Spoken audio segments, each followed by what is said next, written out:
Hello, everyone. Welcome to another edition of Pete's CD Vinyl World. Today, I wanted to review the new Blue Oyster Cult album, The Symbol Remains.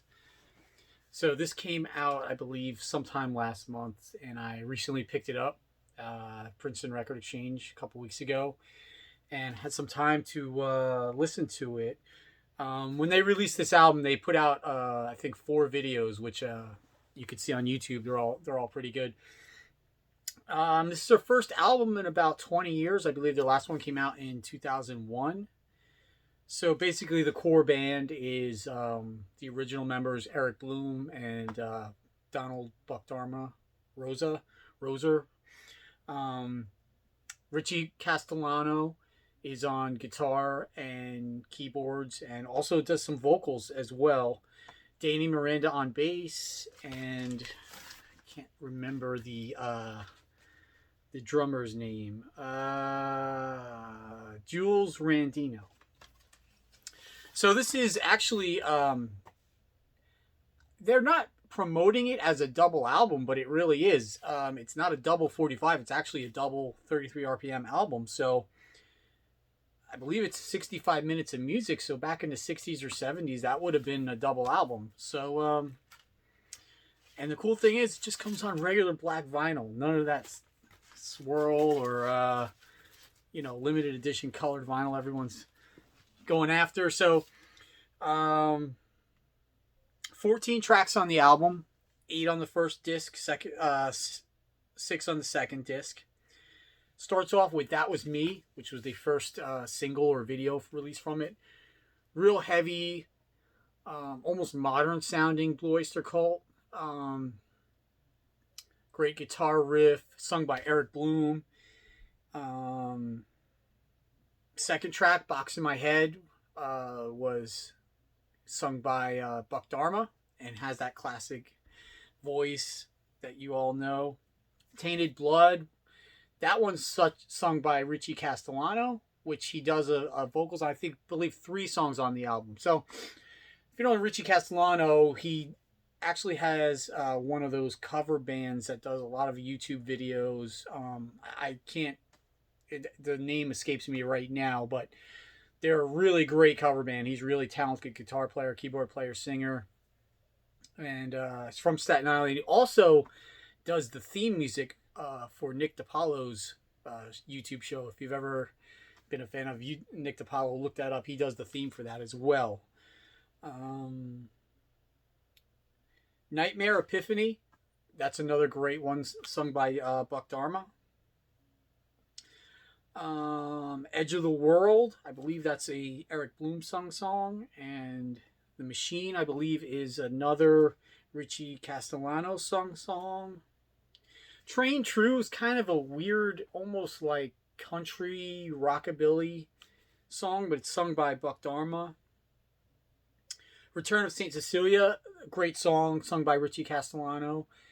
Sort of has a feel from the real early Blue Oyster Cult albums, like the first one and Secret Treaties.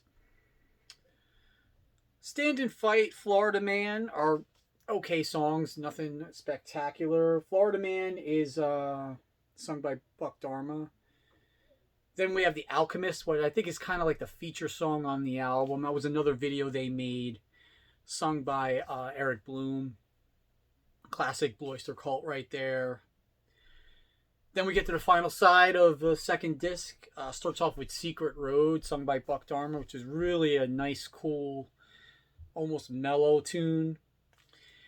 And then finally, the last 2 songs on the album, There's a Crime and Fight, are sung by Eric Bloom and Buck Dharma. Kind of just like quick little rock tunes.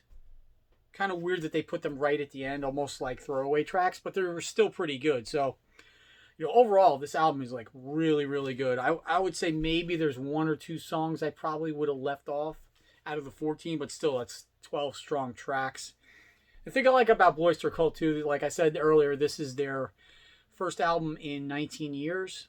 So they're not one of these, a lot of these classic bands, they're pumping out albums every 2-3 years because record companies are just offering them like 20 grand to make a record on these independent labels, and they they're just not that great. They did the right thing and waited a long time till they had a solid bunch of tunes. Um, and it's the production is really good. Obviously, you could tell it's a digital recording, but the production is really good. The drums sound great. The vocals sound great. I mean, Eric Bloom is, can you believe it, 75 years old. And I believe Buck Dharma's got to be probably 70 or 71, I would think. So, these guys are really up there, and they're still cranking out. So far, this is not that I've gotten a lot of new albums this year as far as new releases, but this is my favorite of 2020. Even cool cover too. So yeah, I highly recommend this album. I would even say that this is probably their best album since Fire of Unknown Origin in 1981. So definitely highly recommend this. And I don't think Blue Oyster Cult gets enough love on here. I know Cosmic Vinyl, that's his favorite band, he told me. And, you forget how big they were.